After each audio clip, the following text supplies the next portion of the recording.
In the name of the Father, and of the Son, and of the Holy Spirit. Amen. Would you please be seated?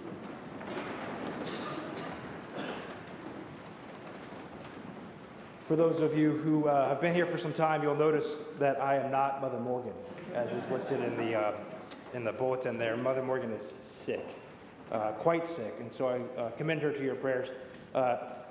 They seem well. Everybody else seems well other than her, so hopefully she's on the mend soon. However, I've been more prepared. I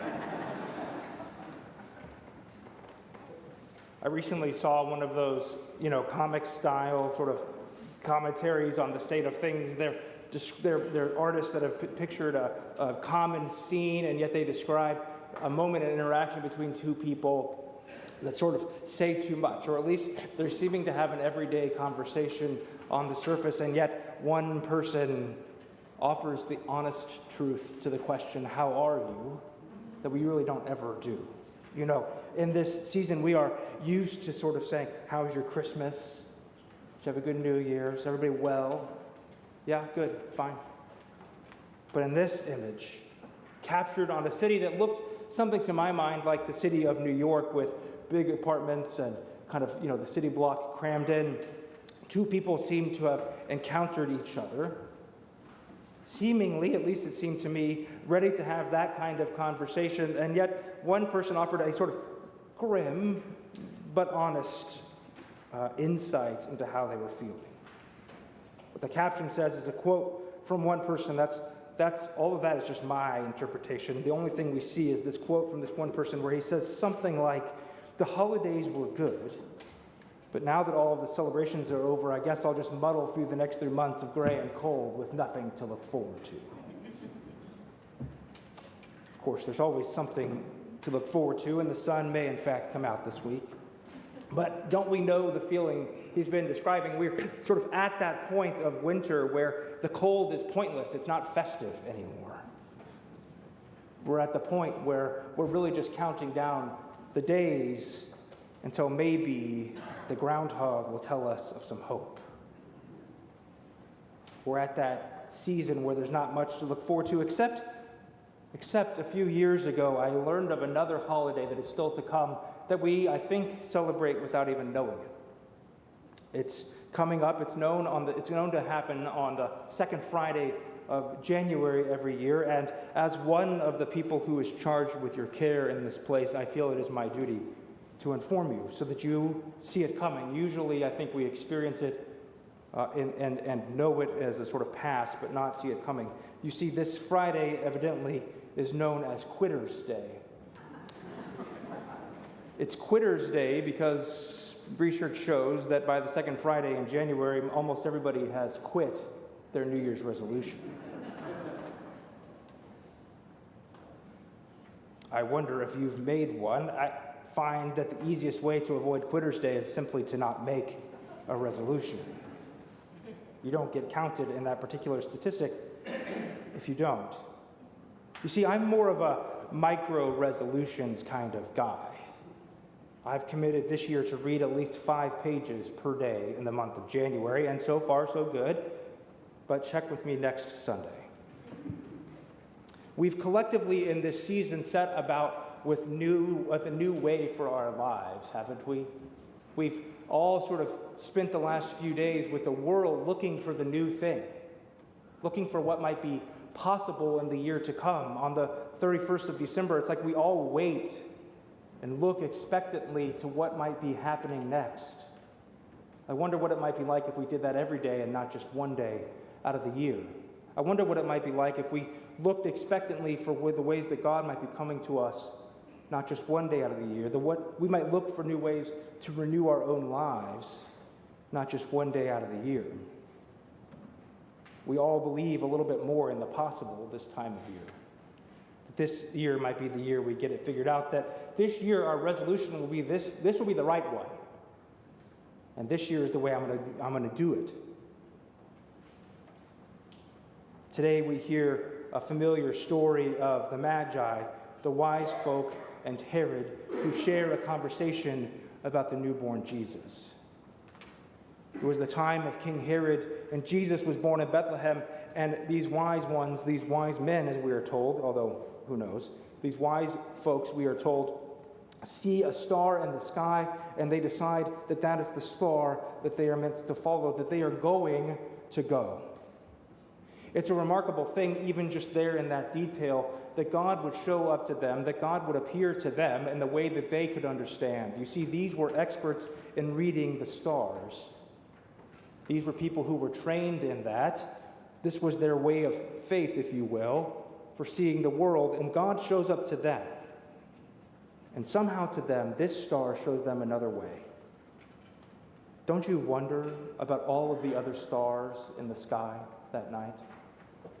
Don't you wonder about all of the other stars that would lead them to somewhere important?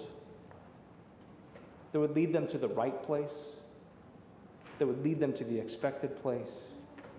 I wonder if that star that showed up for them that day was the one that was actually behind them in the night sky. You see, it was that star that shone over Judah. It wasn't where the one that they were going to go was meant to be found, and yet it was shining, and they went.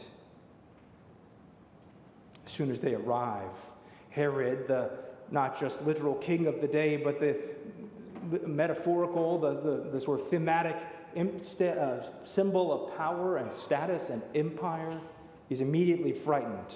Him and all of Jerusalem are frightened when this baby is born. It's the Magi's question that for me frames the whole thing. Where is this child that has been born King of the Jews? Where is this child?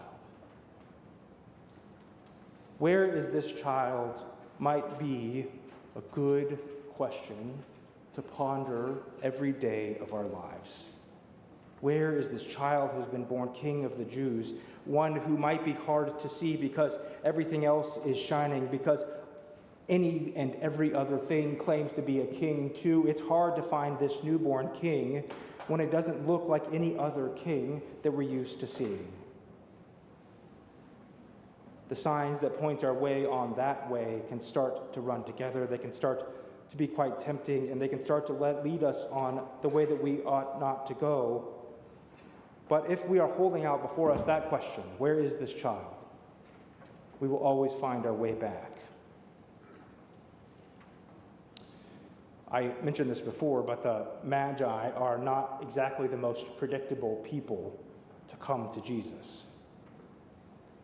They were people who were trained in another way. They were people who weren't already aware of him. They were coming from a place that was far off. They were coming from a place that was sort of beyond the known world, if you will. They were coming as foreigners, and yet God shows them the way that they will know and understand a way to find God. God is leading them to God's own self, not forcing them to discover the way on God's terms, but rather in the language they would know, appearing to them in a way that they would understand, compelling them in a way that they would know what to do. What we see is the people from the farthest away are brought to Jesus, that the world might know of his saving promises aren't just for some, but for all. And this is the way that God begins to show us the ways that God will work too in our own lives. God visits God's own enemies, not with might and with power, but in weakness, in order that we might know another way. God shows up as a baby and shakes the foundations of the world. God comes in a town that he shouldn't be and shows that even there the world can change. So I suppose the question of where is this child might be answered in a few ways. Over the Christmas season, we have already been hearing them, and we have learned a few. Where is this child? In the places where there's no room. Out back, where there's no room in the inn, there is the child. In the people that we have looked past and looked over, there is the child. In the places that the world forgets and calls weak, there is the child. And in the places within us that we would forget, that we might think of as weak, that we might look over. There is the child born for us. Glad tidings of great joy. In all of these, God has been born and God dwells. In all of these, God has made a home and God promises to remain and to abide. The end of the story tells us that the wise folks were warned in a dream not to return to Herod, so they left by another road. Going another road, it seems to me, is the daily invitation of our lives. We are always, constantly invited to walk another way. We are invited to walk this way where we might find the Christ child. This way where we might not always want to go, this way that we might not always, choose to go, but there we go. We go on this way as a daily choice, resolving that we will join God in following another way. It will be the way that shakes the powers. It will be the way that draws near to the lonely and the forgotten. It will be a way that draws near to the fearful. It will be a way that proclaims peace in a world that continues to exalt violence. That will be the way that we must go. We go that way with our lives every day. Let us resolve to do just that. But let us not resolve to save the world. Let us not resolve to be this king, this new king. Let us not resolve that. Let us resolve rather to daily seek him, not to be him. For when we do, we discover that this other way, this other road, points us towards hope, points us towards light shining to the world, points us to joy, points us to grace. Because just as God has drawn near to them, God has drawn near to us. God has come among us.